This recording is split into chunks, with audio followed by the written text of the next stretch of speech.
হাদিস পড়েন। قال حدثنا عبد الله بن موسى قال حدثنا حجرة بن ابي سفيان رضي الله تعالى عنهما عن محمد بن خالد عن ابن عمر رضي الله تعالى عنهما قال قال رسول الله صلى الله عليه وسلم بني الاسلام على خمس شهادة ان لا اله الا الله وان محمدا رسول الله صلى الله عليه وسلم। শাহাদাতু কেন হলো এখানে? শাহাদাতি, শাহাদাতি আল্লাহ ইলাহা ইল্লাল্লাহ। لا اله الا الله وان محمدا رسول الله صلى الله عليه وسلم واقام الصلاه وايتاء الزكاه والحج وصوم رمضان। নাহমাদুহু ওয়া নুসাল্লি আলা রাসূলিহিল কারীম। আমাদের আগের অধ্যায় ছিল কিতাবুল ওয়াহি, বদউল ওয়াহি। এখন হলো কিতাবুল ঈমান। কেন ওহির পরেই ঈমানের আলোচনা? হযরত ইমাম বুখারী রাহমাতুল্লাহ আলাইহি এই পুরা বুখারী শরীফে যা কিছু বর্ণনা করেছেন সবটাই রাসূলুল্লাহ সাল্লাল্লাহু আলাইহি ওয়াসাল্লামের বাণী। আর রাসূলুল্লাহ সাল্লাল্লাহু আলাইহি ওয়াসাল্লামের বাণী সবটাই ওয়াহি, ওয়াহির মধ্যে সমার। হ্যাঁ, সুতরাং প্রথমে হযরত এই জন্য ওহির অধ্যায় কায়েম করেছেন, কিন্তু কিতাবুল ইলমের আগেই কিতাবুল ঈমানের অধ্যায় এই জন্য কায়েম করেছেন যে সমস্ত ইলম, ইবাদত, আমাল সব কিছু কবুল হওয়ার জন্য শর্ত হলো ঈমান। এই জন্য সর্বপ্রথম ঈমান থেকে আলোচনা শুরু করেছেন। এই জন্য দেখো হযরত হাদিস শুরু করার আগে কোরআনে কারীমের বিভিন্ন আয়াত, কোনো দেখো একটু একটু করে আয়াতের অংশ, পূর্ণ আয়াতও না। এই যে দেখো ওয়াজিদনাহুম হুদা, এখানে কিন্তু পূর্ণ আয়াত নাই। সূরা কাহাফের এটা কিন্তু পূর্ণ একটু আয়াত না। এরকম ঈমান সংক্রান্ত বিভিন্ন সূরা থেকে, সূরা ফাতাহ, সূরা কাহাফ, সূরা মারইয়াম, তারপরে অন্যান্য সূরা থেকেও, মুদ্দাসসির, বিভিন্ন জায়গা থেকে ঈমানের ছোট ছোট আয়াত বা আয়াতের অংশকে জমা করেছেন।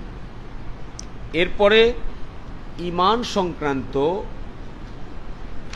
কিছু সাহাবায়ে কেরামের কওলও এখানে হযরত জমা করেছেন। একেবারে শেষে যদি যাও, আল হুব্বু ফিল্লাহ ওয়াল বুগযু ফিল্লাহ মিনাল ঈমান, এখান থেকে এরপরে তরাহ তরাহ করকে দেখো একটা একটা করে তোমার কওল আসতেছে। এখানে কি রয়েছে?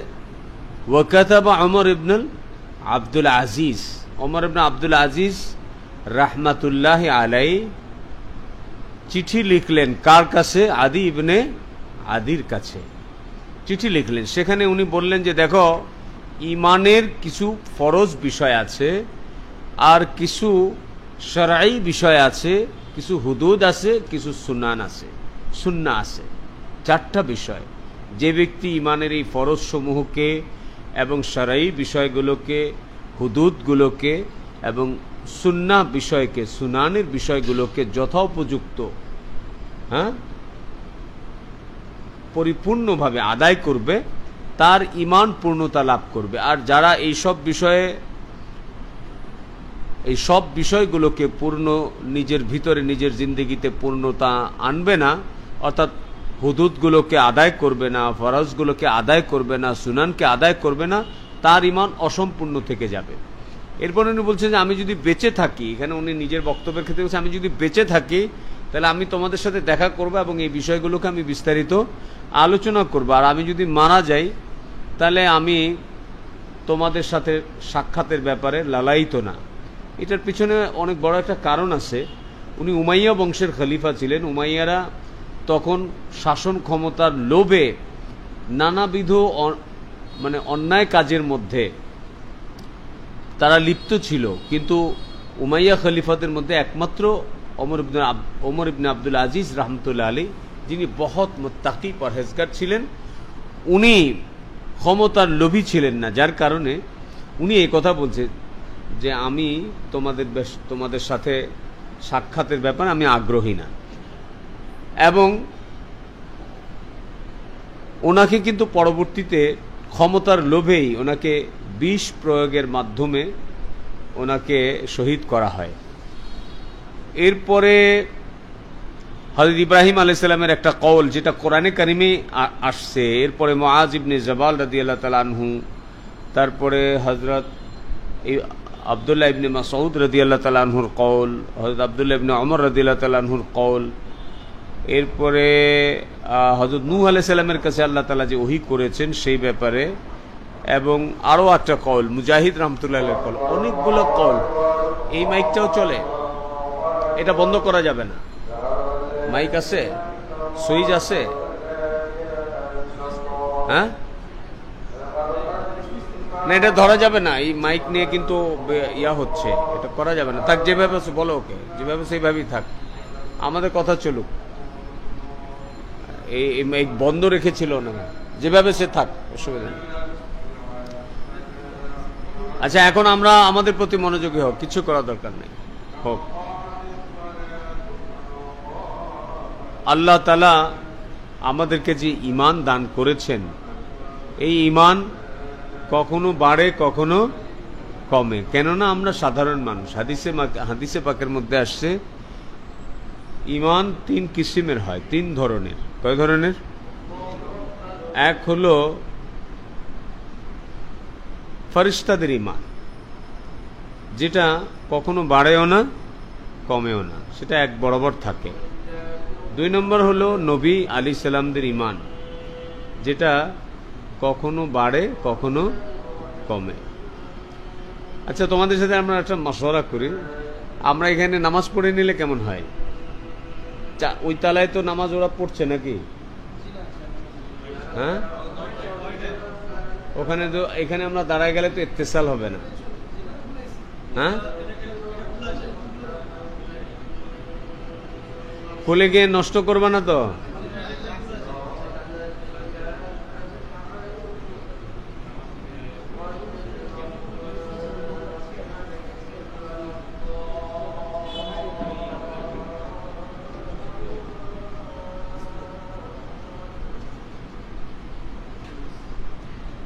হয়েছে তো। নবীদের ঈমান হলো সবসময় বাড়তে থাকছে, কখনো কমে নাই, কখনো কমে নাই। আর 3 নম্বর ঈমান হলো সাধারণ আমরা যারা আছি, সাধারণ মুসলমানদের ঈমান, এটা কখনো বাড়ে কখনো কমে। কখন বাড়ে বলে, যখন ঈমানের পরিবেশে থাকে, ঈমানের কথাবার্তা শুনে, তখন ঈমান বাড়ে। আর যখন বলকে ঈমানের মাহল থেকে জুদা হয়, দুনিয়াবি কাজ কামের মধ্যে লাগে, গাফলাতের মধ্যে থাকে, তখন ঈমান কমে। এটা স্বাভাবিক প্রক্রিয়া। এটা কি স্বাভাবিক প্রক্রিয়া? এই কারণে আমাদের ঈমানকে বাড়াইতে হবে। ঈমানকে কি করতে হবে? বাড়াইতে হবে। ঈমানের একটা মুস্তাকিল মেহনত করতে হবে। কেননা আল্লাহ তাআলা ঈমানের বিষয়টাকে শিক্ষা দেওয়ার জন্য আসমান থেকে যত কিতাব নাজিল করেছেন, তার মধ্যে সবচেয়ে বেশি আলোচনা ঈমান সংক্রান্ত। দেখেন, পুরা কোরআনে কারিমে ৬,২০০ আয়াত, তাই না? যদিও বলাত কাহুয়াতে বলা হয় ৬,৬৬৬, কিন্তু আসলে ৬,২৬৬, কেউ কম বেশি বলেছেন। যাই হোক, ৬,০০০-এর উপরে আয়াত আছে। তো ৬,০০০-এর উপরে আয়াত, এর মধ্যে ১,০০০ আয়াতের মধ্যে আল্লাহ বিধানাবলী নাজিল করেছেন, ৫০০ আদেশ, ৫০০ নিষেধ। বাকি সমস্ত আয়াত কোনো না কোনোভাবে ঈমানের সাথে জড়িত, ঈমানের সাথে জড়িত। এই জন্য ঈমানই যেহেতু মূল, ঈমানই যেহেতু আসল, ঈমানের বিষয়টাকে আল্লাহ তাআলা বিভিন্ন সময় বিভিন্ন প্রেক্ষাপটে আলাদা আলাদাভাবে বয়ান করেছেন। ঈমান এটা আমাদেরকে হযরত সাহাবায়ে কেরাম রাদিয়াল্লাহু তাআলা আনহুম আজমাইন যেভাবে শিখেছেন, যেভাবে হুজুর আকরাম সাল্লাল্লাহু আলাইহি সাল্লামের কাছ থেকে ঈমানের তালিম নিয়েছেন, ঈমানের তালিম নিয়েছেন, আমাদেরকে ঠিক একইভাবে আমাদের ঈমানকে ইয়াকিনের দরজায় পৌঁছাইতে হবে। আমাদের ঈমানকে ইয়াকিনের দরজায় পৌঁছাইতে হবে। হযরত ইব্রাহিম আলাইহিস সালাতু ওয়াস সালাম এর যে কওল আল্লাহ তাআলা কোরআনে কারিমে উল্লেখ করে দিয়েছেন, এটা আল্লাহ তাআলার ইব্রাহিম আলাইহিস সালামের কওল ছিল, ওয়ালাকিন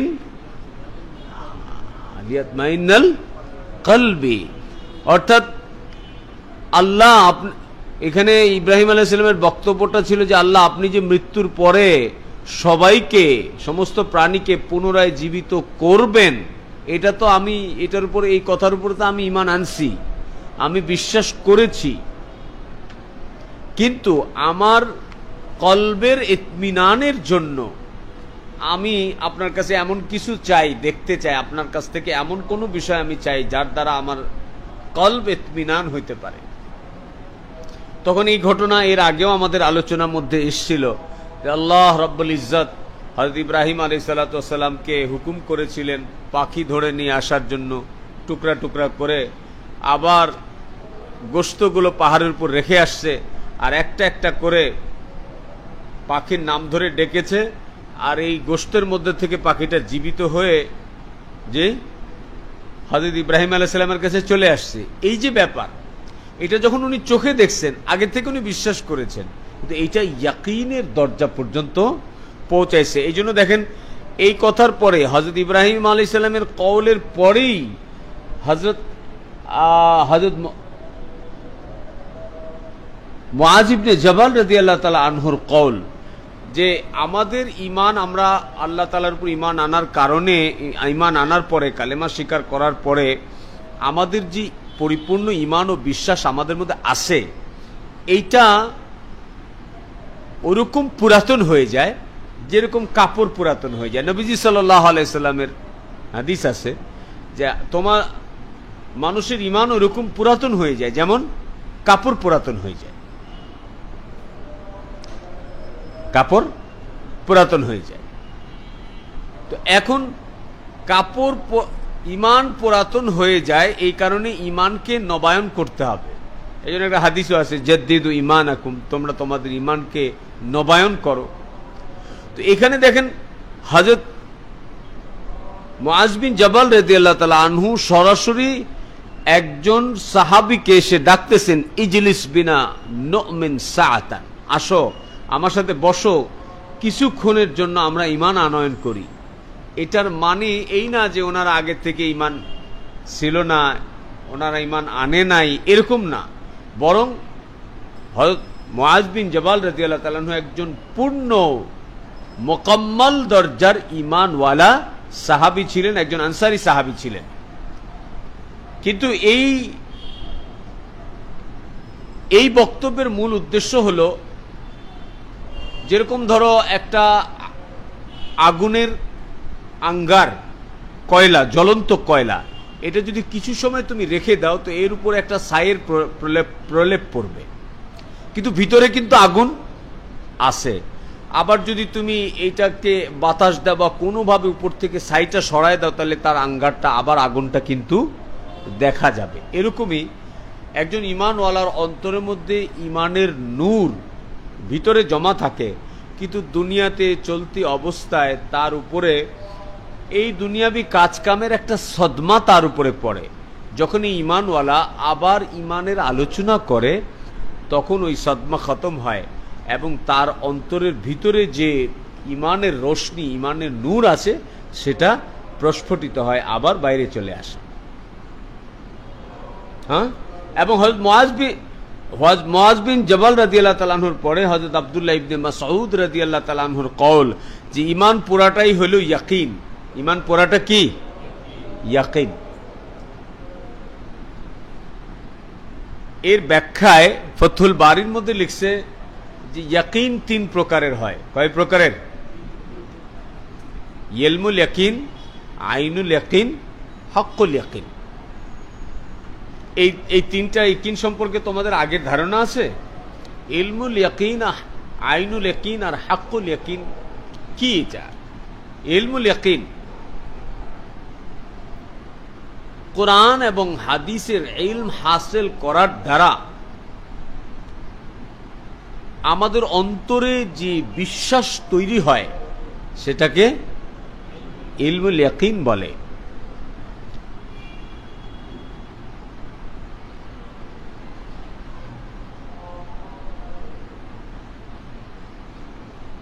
যেমন মান ক্বালা লা ইলাহা ইল্লাল্লাহ মুখলিসান দাখালাল জান্নাহ,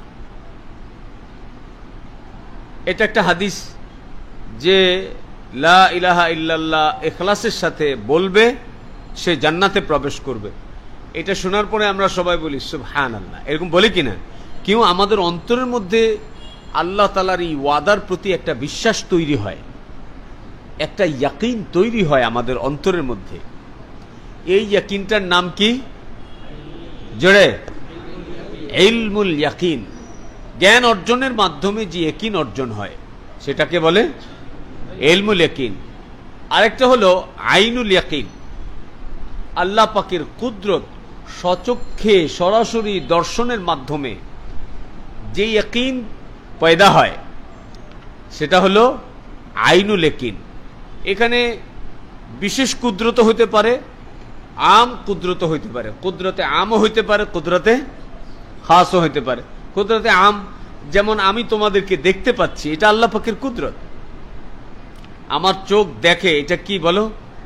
তোমরা আমাকে দেখতে পাচ্ছ, এটা কি? আমার এই জিহ্বার টুকরা দিয়া আমি কথা বলতে পারছি, কথা হচ্ছে, এটা কার কুদরত?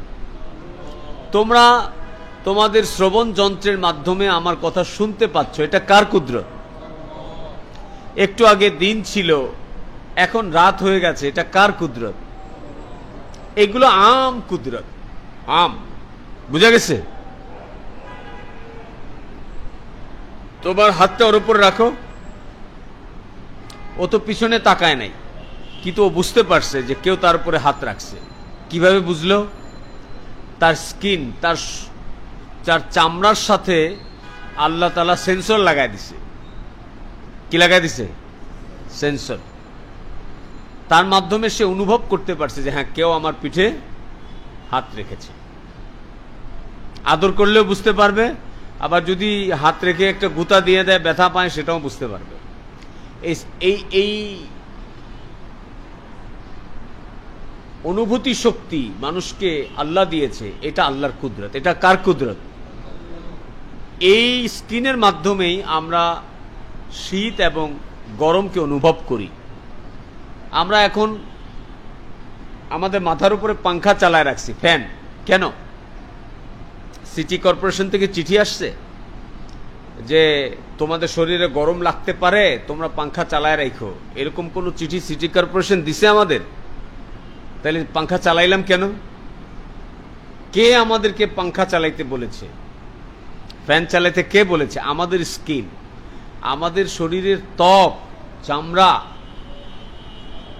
আমাদেরকে এই মেসেজ দিচ্ছে যে এখন বাইরে পরিবেশ খুবই গরম, আমার খুব গরম অনুভূত হচ্ছে। এটা থেকে পরিত্রাণের উপায় হলো পাংখা চালাও।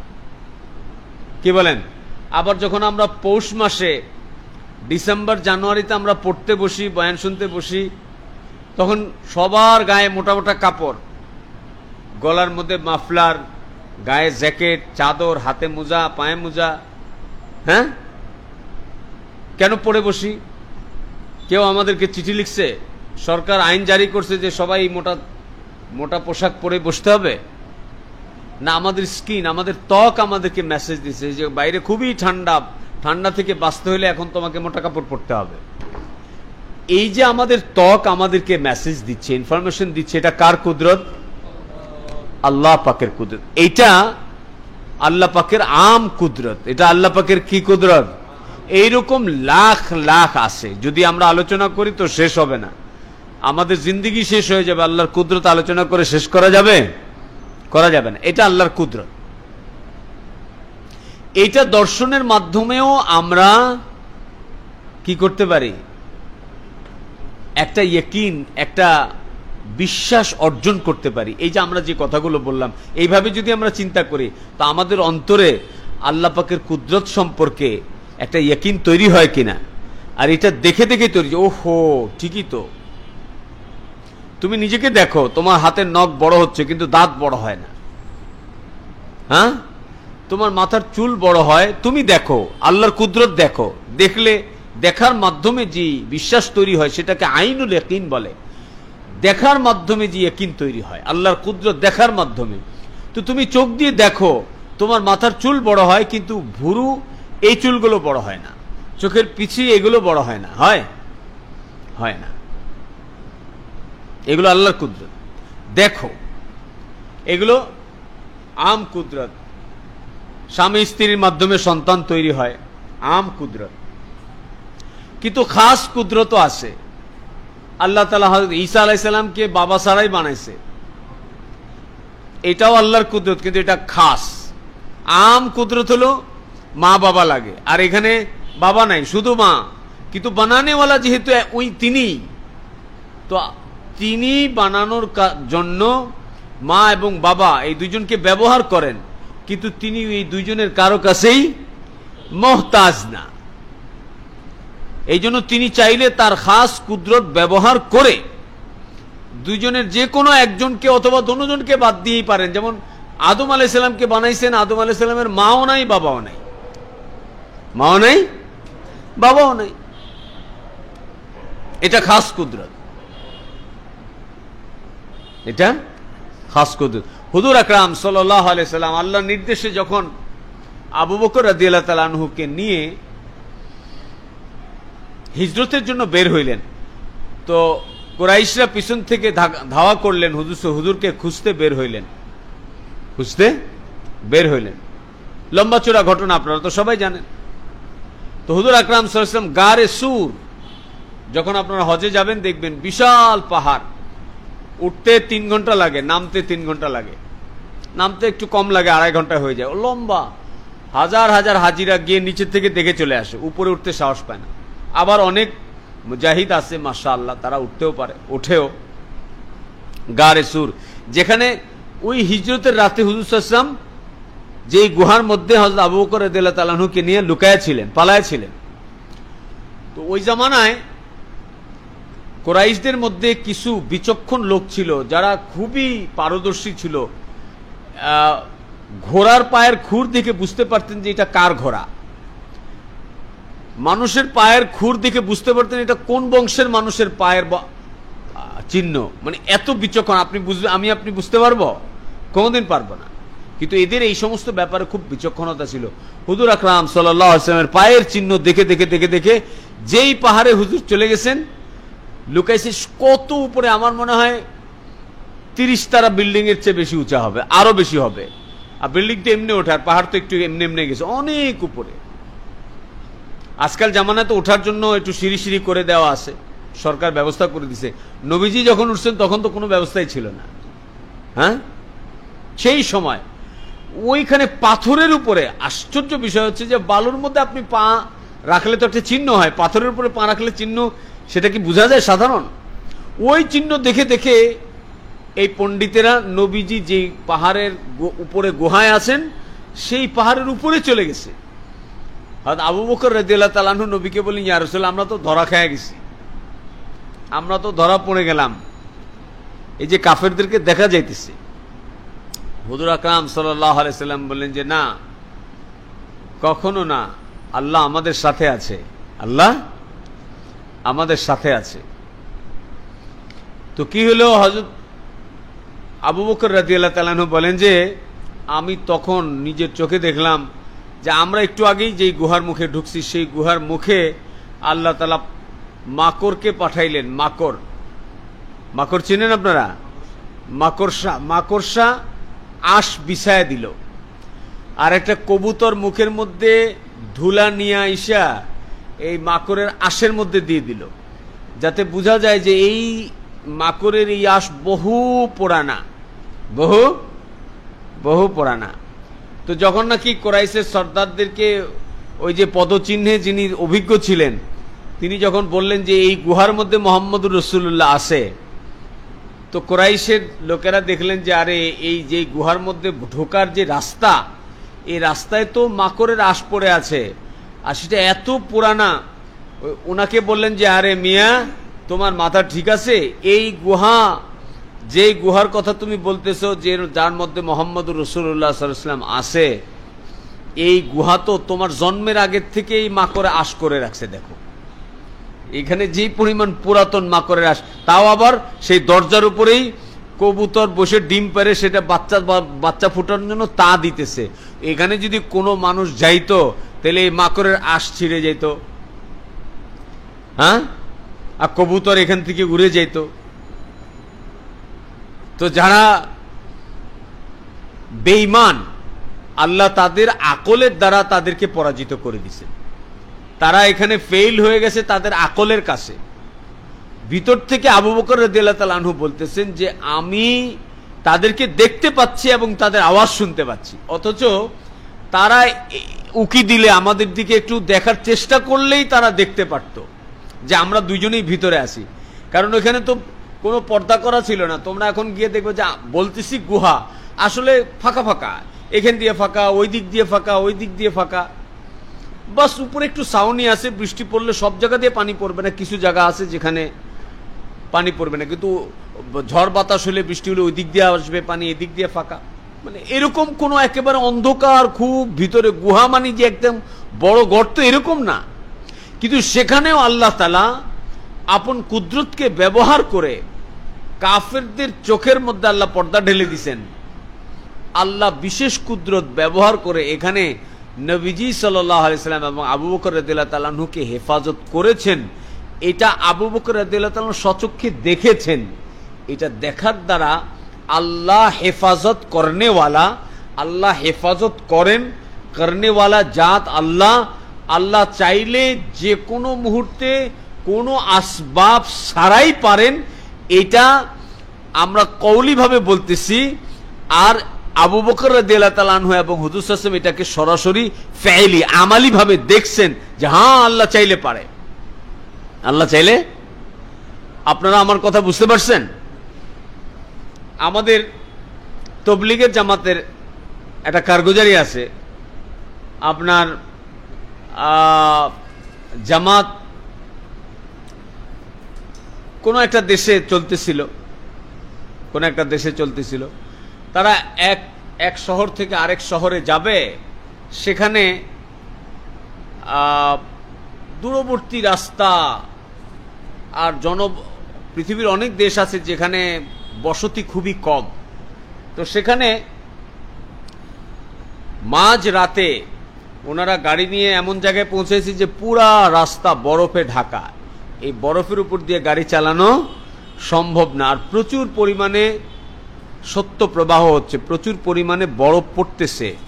যদি গাড়ি বেশি সময় পর্যন্ত এখানে দাঁড়িয়ে থাকে তাহলে গাড়ি বরফের নিচে ঢাকা পড়বে, আর এই জায়গায় কেউ ওনাদেরকে বাঁচাইতে আসতে পারবে না। অর্থাৎ ওনারা প্রত্যেকে মৃত্যুকে খুব কাছের থেকে দেখতে পাচ্ছেন, যে কোনো সময় ওনাদের প্রাণবায়ু বের হয়ে যাবে। কারণ গাড়ি থেকে বের হইলে আরো বেশি বিপদ, আর গাড়ির ভিতরে থাকলেও নিশ্চিত মৃত্যু, কারণ গাড়ি চলতে পারছে না। আর একটা গাড়ি থেমেও থাকলেও বরফে ঢাকা পড়ে ওনারা মারা যাবে। আর এমন দূর, শত শত মাইল দূরে আবাদি, এখানে কেউ ওনাদেরকে বাঁচাইতেও আসতে পারবে না। এই সময় হঠাৎ সবাই কাঁদতেছে, কেউ তেলাওয়াত করতেছে, কেউ দোয়া করতেছে, কেউ কাঁদতেছে। তুমি দাঁড়ায় থাকো, এই ছেলে, এই নামাজের শুরুতে বসতে বলেছিলাম না? এখন কয়টা বাজে? আমি চলে যাওয়ার পর তো 12টা পর্যন্ত ঘুমাইবা না, এখন দর্শে বসে ঘুমাইতেছ।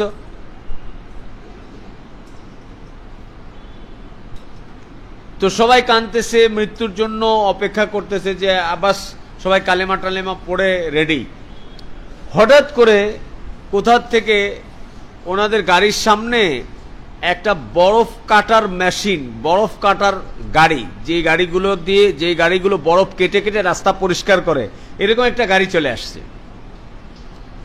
আর গাড়িটা বরফ কেটে কেটে রাস্তা পরিষ্কার করতেছে, আগে চলতেছে।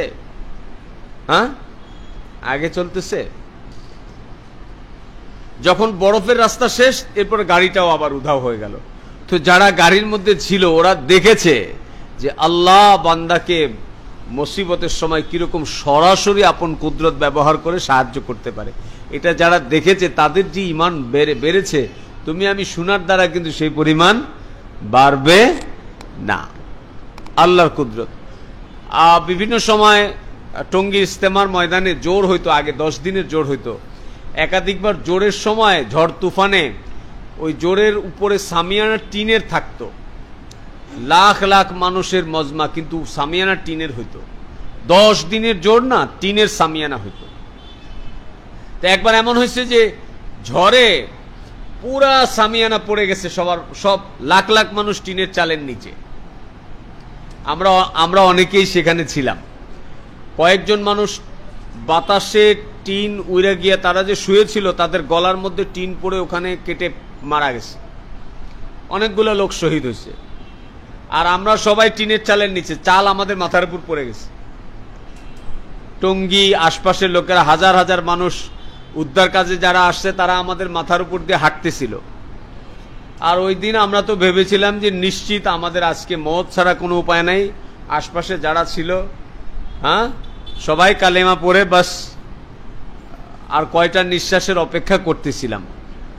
ওই সময় ওই বিপদের থেকে আল্লাহ কুদরত, বিশেষ কুদরত ব্যবহার করে আমাদেরকে বাঁচায় নিয়ে আসছে।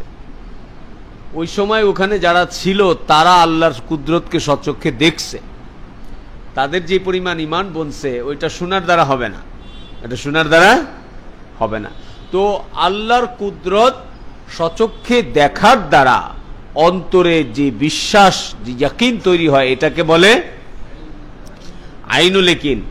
আর আমি আগেই বলেছি আল্লাহর কুদরত দুই রকমের, একটা খাস, একটা আম। এরকম বিশেষ বিশেষ কুদরত আল্লাহ বিশেষ বিশেষ ক্ষেত্রে ব্যবহার করেছে, বিশেষ বিশেষ ক্ষেত্রে ব্যবহার করেছে। যেমন হযরত ইউনূস আলাইহিস সালাম মাছের পেটে 40 দিন ছিলেন, উনি ওখানে মারা যান নাই। তুমি আমি গিয়ে 40 দিন পানির নিচে মাছের পেটে থাকলে জীবিত থাকতে পারবো? সাধারণ প্রক্রিয়ায় থাকার কথা না, কিন্তু ওখানে আল্লাহ বিশেষ কুদরত ব্যবহার করে রেখেছেন, বিশেষ প্রক্রিয়া ব্যবহার করে। এটা আল্লাহর খাস কুদরত। আর তুমি আমি যে এই যে এখন এখানে বেঁচে আছি পানির নিচে না, এটাও আল্লাহর কুদরত, এটাও আল্লাহর কুদরত। এইভাবে আল্লাহ তাআলা আমাদেরকে সৃষ্টি করছেন যে আমরা এখানে বেঁচে থাকতে পারি, আর পানির নিচে মাছ বেঁচে থাকতে পারে। হযরত ইব্রাহিম আলাইহিস সালামকে আল্লাহ তাআলা 40 দিন আগুনের মধ্যে পালছেন। তুমি আমি 40 দিন লাগবে আগুনের মধ্যে থাকতে গেলে? একটু সময় থাকলে ভত্তা ভত্তা হয়ে যাবে। তো আগুন যে পুড়ে ফেলে মানুষকে, এটাও আল্লাহর কুদরত। আবার হযরত ইব্রাহিম আলাইহিস সালামকে পড়ে নাই, এটা আল্লাহর বিশেষ কুদরত, এটা আল্লাহর বিশেষ কুদরত। তো আমরা আল্লাহর কুদরত দেখবো না ইনশাআল্লাহ। 3 নম্বর হলো হক্কুল ইয়াকিন। ইয়াকিন কয়টা হলো? ইলমুল ইয়াকিন, আইনুল ইয়াকিন, হক্কুল ইয়াকিন। তো ইলমুল ইয়াকিন সম্পর্কে তো আমরা শুনেছি, আইনুল ইয়াকিন সম্পর্কে শুনেছি। হক্কুল ইয়াকিন হলো যখন কোনো বান্দা মেহনত করে ইলমুল ইয়াকিন এবং আইনুল ইয়াকিনকে অর্জন করে, তো আল্লাহ তাআলার তরফ থেকে এই বান্দাকে ইয়াকিনের হাকিকত, হাক্কুল ইয়াকিন তার দিলের মধ্যে আল্লাহ তাআলা প্রতিষ্ঠিত করে দেয়, আল্লাহ তাআলা প্রতিষ্ঠিত করে দেয়। সাহাবায়ে কেরাম মেহনত করার কারণে আল্লাহ রাব্বুল ইজ্জত তাদের অন্তরের মধ্যে আল্লাহর কুদরতের প্রতি এইরকম ইয়াকিন জমায়ে দিছিলেন, যেমন নবীদের ইয়াকিন আল্লাহ তাআলা জমায়ে দিছিলেন। হযরতে মূসা আলাইহিস সালাতু ওয়াস সালাম যখন তার লোক লস্কর সহ নীল দরিয়ার কাছে গেছেন, তখন পিছন থেকে ফেরাউনের লস্কর আসছে আর সামনে নদী। ফেরাউনের মূসা আলাইহিস সালামের বংশের লোকেরা বলছে, মূসা তোমার সাথে আইসা তো এবার আমরা ধ্বংস হয়ে গেলাম। কিন্তু মূসা আলাইহিস সালাম ওই যে আমাদের নবীর মতো বলছিলেন যে কাল্লা, কখনো না, আমার আল্লাহ আমার সাথে আছে। এই যে নবীর ইয়াকিন, তো সাহাবায়ে কেরাম মেহনত করে নিজেদের ইয়াকিন কেমন বানাইছিলেন। হযরত সাআদ বিন আবি ওয়াক্কাস রাদিয়াল্লাহু তাআলা আনহু, উনি 35,000 সৈন্য নিয়ে কেসরা জয় করার জন্য যখন বের হয়েছেন, তো পারস্য উপসাগর সামনে পড়ছে। ওখানে নবী তার সাথীদেরকে নিয়ে পার হয়েছেন, আর এখানে একজন সাহাবী তার সাথীদেরকে নিয়ে পুরা পারস্য উপসাগর 36 মাইল পানির উপর দিয়ে পার হয়ে গেছে। মূসা আলাইহিস সালামকে আল্লাহ কুদরতের দ্বারা পার করছেন, কিন্তু মূসা আলাইহিস সালাম তার কওম সহ পার হইছে, আল্লাহ তাআলা পানিকে ভাগ করে দিছিলেন, পানির মাঝখান দিয়ে রাস্তা করে দিছেন। আর মুহাম্মদুর রাসূলুল্লাহ সাল্লাল্লাহু আলাইহি ওয়াসাল্লামের উম্মত যখন মেহনত করে ওইরকম ইয়াকিন বানাইছেন, তো আল্লাহ তাআলা তাদেরকে এরকম নুসরত করছে যে তারা পানির উপর দিয়ে পার হয়ে গেছে। হ্যাঁ, বর্ণনাকারী রাবি বর্ণনা করতেছেন যে সাদ বিন আবু ওয়াক্কাস রাদিয়াল্লাহু তাআলা আনহু এখান থেকে এখানে অল্প একটু নদী পার হয়েছে এরকম না, 35 অথবা 36 মাইল। কতখানি? অল্প 36 মাইল। আর বলে যে এরকম না যে তাড়াহুড়ো করে কোন রকম চোখ বন্ধ করে দৌড়াও, যাও, পার হও, এরকম না। বলে ইতমিনানের সাথে পুরা কাফেলা, 35,000-এর কাফেলা। কতজন? 35,000-এর কাফেলা। বলে আমরা চলতে চলতে এই সাগরের মধ্যে 3 বার মঞ্জিলও করছি। মঞ্জিল বুঝেন? মানে চলতে চলতে অনেক ক্লান্ত হওয়ার কারণে একটু বিশ্রাম করে নেওয়া, একটু চলতি পথে বিরতি দেওয়া, সফরের বিরতি, যাত্রা বিরতি। বলে আমরা পানির মধ্যে বিছানা নামাইছি, উটের পিঠে থেকে আমাদের বিছানা নামাইছি, সরুসামান নামাইছি, আমরা খাওয়া দাওয়া করছি, আরাম করছি পানির মধ্যে। আবার চলছি, ক্লান্ত হয়ে গেছি তো আবার বিশ্রাম করছি। এরকম পানির মধ্যে আমরা 3 বার মঞ্জিল করছি। তাহলে কি বোঝা গেল? ওনারা পেরেশান ছিলেন, তাড়াহুড়ো করছেন যে এই পানির নিচে ডুবেও যেতে পারে, এরকম কোন ভয় ওনাদের মধ্যে ছিল না। ইয়াকিনের দরজা এটা। আমি জানি না তোমরা আমার কথা বুঝতে পারতেছো কিনা। ইয়াকিন, তোমার ভিতরের মজবুত ইয়াকিন আল্লাহ পাকের মদদের মুস্তাহিক বানাবে তোমাকে। ধরো তোমার দরজার উপর একটা এসি লাগানো আছে, ভালো করে শোনো।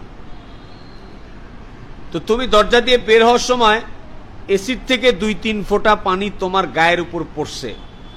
তুমি জানো এখানে এসি আছে, আর এসি থেকে এরকম 2-4 ফোঁটা পানি এরকম মাঝে মাঝে পড়ে।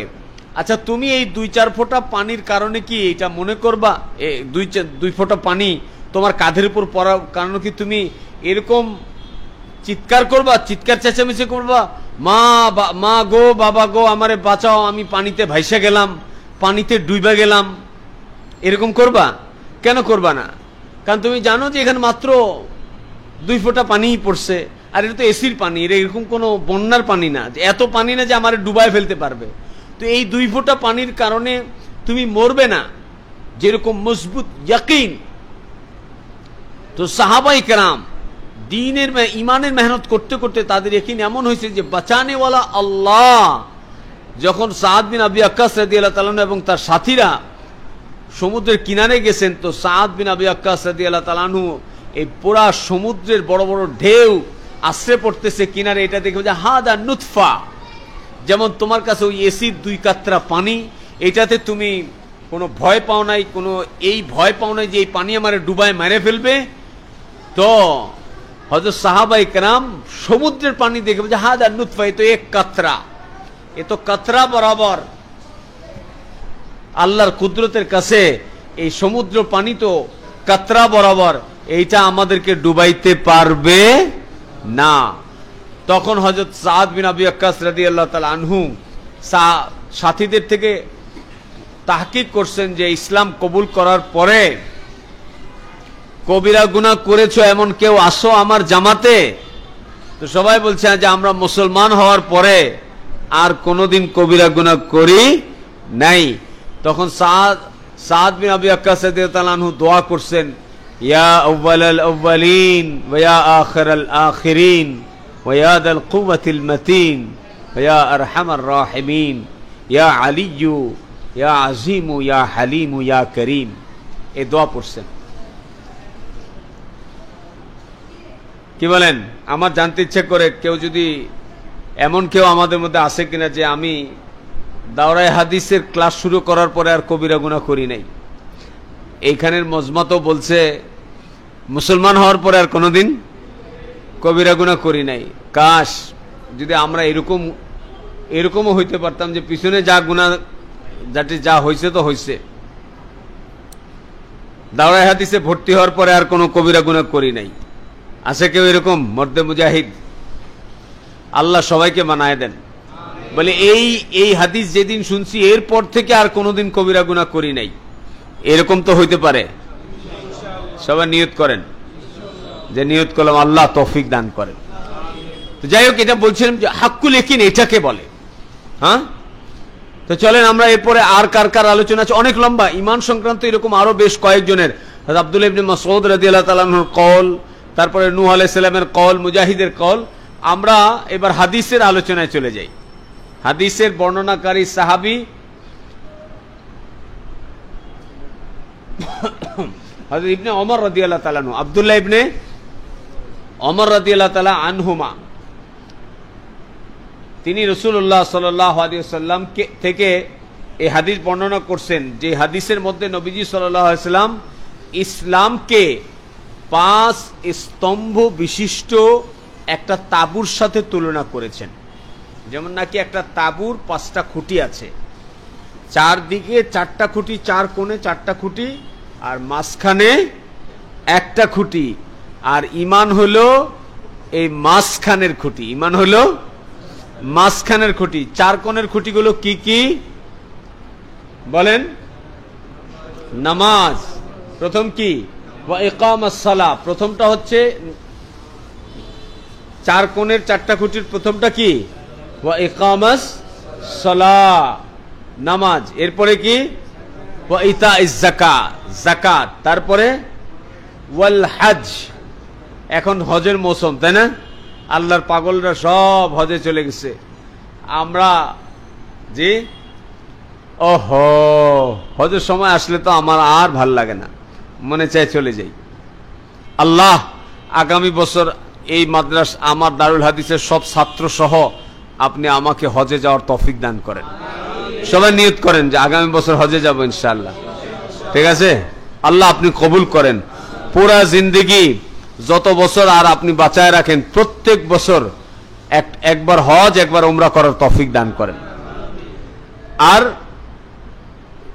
4র্থ নাম্বার হচ্ছে অসওম রমাদান, রমজান মাসের রোজা। তাহলে ইসলামের যে 5টা খুঁটি, তার মাঝখানের খুঁটিটা হলো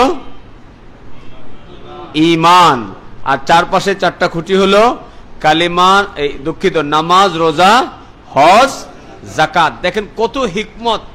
এই পূর্ণ একটা ইমারত, পূর্ণ একটা তাবু, ইসলামের পূর্ণ একটা স্ট্রাকচার, সেখানে আল্লাহ তাআলা আমাদের জন্য কত সহজ করেছেন। শরীয়তে কত বিধান আছে, কিন্তু এখানে এমন 5টা জিনিসকে জমা করা হয়েছে, এমন 5টা জিনিসকে জমা করা হয়েছে যেটা সবার জন্য সহজ। হুকুমগুলো এইভাবে আল্লাহ তাআলা নাজেল করছেন। সবার উপরে, যারা মুসলমান আছে সবার উপরে হজ ফরজ, বাধ্যতামূলক। মুসলমান হইছো মানে হজে যাইতে হবে, এরকম আছে?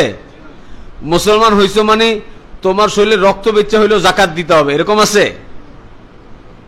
তাইলে এখানে 3টা জিনিস সবার জন্য বাধ্যতামূলক। কয়টা জিনিস? জোরে, কয়টা জিনিস? প্রথম নাম্বার কি? দ্বিতীয় নাম্বার, তৃতীয় নাম্বার। সুতরাং কেউ যদি নামাজ না পড়ে তাহলে তাকে 10 দোররা মারার হুকুম। কয় দোররা? মজবুত চামড়া দিয়ে বানাইতে হয় দোররা, চাবুক, চাবুক। ঠিক আছে? জোরে একটা বাড়ি মারলে আপনার চামড়া সব উঠে চলে আসবে। 1 ওয়াক্ত নামাজ, এর জন্য 10 দোররা। বুঝছেন তো কথা? অনেকে মাঝে মাঝে বিরক্ত হয় যে হুজুরের সবই তো ভালো, কিন্তু নামাজের জন্য এসে পিটানি শুরু করে, আবার এত কড়াকড়ি করে আমরা বড় হয়ে গেছি। হ্যাঁ, এখানে আল্লাহ কড়াকড়ি করছে, এখানে আল্লাহ কোনো ছাড় দেয় না। দিছে? নামাজ এবং রোজায় কোনো ছাড় আছে? নাই। হজ এবং যাকাতে ছাড় আছে, বলে এটার জন্য কাওয়ায়েফ আছে, যার উপরে একটা নিসাব পরিমাণ, একটা মালের একটা নিসাব পরিমাণ সীমানা দিয়ে দিছে, হুদুদ। ওই যে ইমানের ব্যাপারে যে কে বলছিলেন, হযরত ওমর বিন আব্দুল আজিজ রহমতুল্লাহ বলছে যে হুদুদ আছে। হুদুদ হলো এটা, এই যে রমজানে 1 মাস রোজা, যাকাতের হুদুদ, যেখান থেকে শুরু যেখান থেকে শেষ, এটাকে হুদুদ বলা হয়। হ্যাঁ, কয়টা থেকে রোজা শুরু হবে, কয়টায় ইফতার খুলতে হবে, এটাকে হুদুদ বলা হয়। আবার কেউ চুরি করছে, তার শাস্তি কি হবে, এটাকে হুদুদ বলা হয়। কেউ জেনা করছে, তার শাস্তি কি হবে, এটাকে হুদুদ বলা হয়। এই যে শরীয়তের যে বিধান, এটাকে হুদুদ বলা হয়। সমঝে? কথা বুঝে আসছে? হ্যাঁ। তো আল্লাহ তাআলা এখানে ইসলামে নবীজি সাল্লাল্লাহু আলাইহি সাল্লাম ইসলামের যে ইমারত তার 5টা খুঁটির কথা বলছে, তার মধ্যে কি বলেন 2টা খুঁটিকে আল্লাহ তাআলা আমাদের জন্য সহজ করে দিবেন। যদি বাধ্যতামূলক করে দিতেন কি বলেন তাইলে খবর আসছিল। হ্যাঁ, আল্লাহ সহজ করছেন। এই জন্য আল্লাহ তাআলার সমস্ত কাম হিকমতের সাথে হয়। কোনো কাম হিকমত থেকে খালি না, কোনো কাম হিকমত থেকে খালি না। দেখেন একজনের দাড়ি এই পরিমাণ, আরেকজনের একটু কম। হ্যাঁ, আম্মানের হলো আমার মতো অল্প দাড়ি, ঠিক না? আবার ওমর ফারুকের হলো অনেকগুলো দাড়ি। এর মধ্যেও হিকমত আছে, কারো দাড়ি বেশি থাকা, কারো দাড়ি কম থাকা। আমাদের মধ্যে কেউ একটু খাটো, কেউ একটু লম্বা, কেউ একটু ফর্সা, কেউ একটু কালো, এগুলোর মধ্যে হিকমত আছে। আমাদের 2টা চোখ হওয়া, 2টা কান কিন্তু নাক একটা, মুখ একটা, জবান একটা, এগুলোর মধ্যেও হিকমত আছে। আল্লাহ তাআলা কত সুন্দর করে হিকমতের সাথে সবকিছু করেছে। এখানে ভালো করে দেখেন, এখানে মুখ, হ্যাঁ, এখানে মুখ, তার উপরে নাক, তার উপরে চোখ। সেটিংটা দেখেন কে করেছে? আপনি পরামর্শ দিছিলেন আল্লাহকে, বলে যে হুজুর এর মধ্যে আবার হিকমত কি? বানাইছে তো বানাইছে না, কত হিকমত। আপনি খানা খাওয়ার সময় যখন আপনার প্লেটে খানা আসে, তো প্রথমে আপনার চোখ ইসিজি রিপোর্ট করে, আরে খানা তো খুবসুরত, মাশাআল্লাহ, যে চেহারা হয়েছে, যে দেখা। হ্যাঁ, আবার যদি পচা খাবার হয় সেটাও চোখ ইসিজি রিপোর্ট দিয়ে যায়, আরে কি নিয়ে আসছো, এটা দেখতেই মনে হয়েছে যে পচা, এই যে নষ্ট হয়ে গেছে, কালার নষ্ট হয়ে গেছে। তো সর্বপ্রথম তুমি যে খাবে, তো তোমার চোখ প্রথম একটা রিপোর্ট করছে, হ্যাঁ ঠিক আছে, বহুত খুবসুরত, ঠিক কি ঠিক না? হ্যাঁ, তারপরে তুমি লোকমা যখন মুখে নিবা, জিহ্বায় দেওয়ার পরে তো জিহ্বা স্বাদ বুঝে, কিন্তু তার আগে আরেকটু ফ্রিকোয়েন্সি বেশিওয়ালা একটা নাক আল্লাহ তাআলা মুখের ঠিক উপরে লাগায় রাখছে। হ্যাঁ, একটু লোকমা কাছে নিলেই, হ্যাঁ মাশাআল্লাহ। আবার যদি নষ্ট হয় সেটা, এইগুলো কি দিছো? দেখো, তুমি শুধু খেতে যাচ্ছ, অটোমেটিক ল্যাব টেস্ট করে রিপোর্ট চলে আসতেছে, ঠিক কিনা? এখন যদি তোমার নাকটা পিঠের মধ্যে থাকতো, তাইলে এই খানা লোকমা নিয়ে তোমার একটু পিঠে দিয়ে দেখে আনা লাগতো, যে দেখতে গ্যারান্ডা দেখতো কি অবস্থা, পরে এসে খাইতে হইতো। চোখ 2টা যদি তোমার পিছে থাকতো আর মুখ এরকম থাকতো, তাইলে একবার প্লেট পিছনে নিয়ে দেখতা, এরপরে সামনে এনে খাইতা, তাহলে কষ্ট হইতো কিনা? তাইলে আল্লাহ এমন হিকমতের সাথে বানাইছে, এখানেই মুখ, এখানে উপরে নাক, তার উপরে চোখ। অর্থাৎ চোখ দূরের থেকে রিপোর্ট করতেছে, আর একটু কাছে গেলে নাক রিপোর্ট করতেছে, ফাইনাল রিপোর্ট জিহ্বা দিতেছে, বহুত আচ্ছা হওয়া। আবার মুখে কি পাকাইছো, এগুলো কি একেবারে লবণ জহর কহর হয়েছে, এটা নষ্ট হয়ে গেছে, এটা টুকা, এটা টক, এটা মিষ্টি, ঠিক কিনা? ভালোটাও বলতে পারছো, খারাপটাও বলতে পারছো। কে করেছে? কার হিকমত? এই যে আল্লাহর কোন কাম হিকমত থেকে খালি না। কি বলেন? অনেকে বলে যে আল্লাহ আপনি তো অনেক কিছু পারেন, তো আমাদেরকে গরিব কেন বানাইলেন? আল্লাহ যে কিছু লোককে গরিব বানাইছেন, এর মধ্যে হিকমত আছে। যদি কিছু লোককে গরিব না বানাইতেন, তাইলে আপনাদের সুয়ারেজ লাইন পরিষ্কার করতো কারা? সবাই যদি আপনার রাইয়ানের মতো আর সালমানের মতো আর আব্দুল্লাহ ওমায়ের মতো বড় লোকের বেটা হইতো, হ্যাঁ, তো আমাদের রাস্তাঘাটগুলো কারা পরিষ্কার করত? আপনারা খাবার পাকা এই বাজার করে যে কুলির মাথায় দিয়ে দেন, এই কুলি কোথায় পাইতেন? হ্যাঁ, পাওয়া যেত? আপনি একটা লোককে দেখবেন দারোয়ান বানায় রাখছে, প্রত্যেক বিল্ডিং এর সামনে একটা দারোয়ান আছে, তার কোনো কাম নাই, সারাদিন রাত 24 ঘন্টা ওখানেই পড়ে থাকে। এটা আপনি পারবেন পড়ে থাকতে? কিন্তু ওর কাছে এছাড়া আর অন্য কোনো কাম নাই। এটা দিয়ে কিছু টাকা কামাই করে, সেখান থেকে স্বপ্ন দেখে যে ঈদের সময় বাচ্চার জন্য একটা লাল জামা কিনে নিয়ে যাইব, এটাই ওর স্বপ্ন। এটুক পারলেই ও কামিয়াব। তো যদি আল্লাহ গরিব না বানাইতেন তো আপনি এই সমস্ত কাম কারে দিয়ে করতেন? তো আল্লাহ তাআলা যা করেন এটা হিকমতের সাথে করেন, এর মধ্যে কোনো না কোনো কল্যাণ আমাদের জন্য নিহিত আছে। আমাদের জন্য কি আছে? কল্যাণ নিহিত আছে।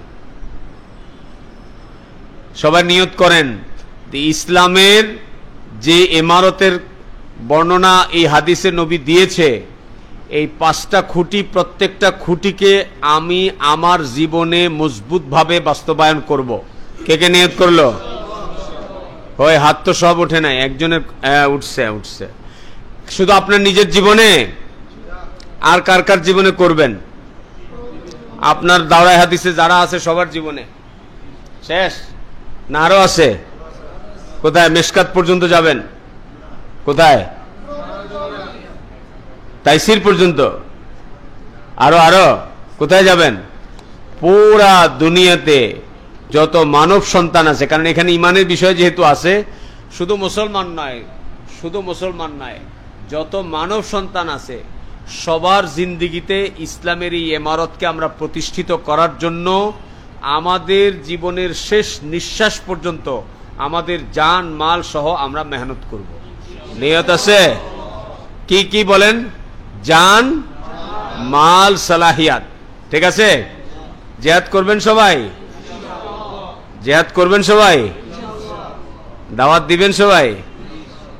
হাদিস পড়বেন সবাই? হাদিস মুখস্থ করবেন, হাদিসের উপর আমল করবেন, এই হাদিসকে কিয়ামত তক আনেওয়ালা ইনসানের কাছে পৌঁছাবেন। আল্লাহ সবাইকে আমল করার তৌফিক দান করেন। সুবহানাল্লাহি ওয়া বিহামদিহি, সুবহানাকাল্লাহুম্মা।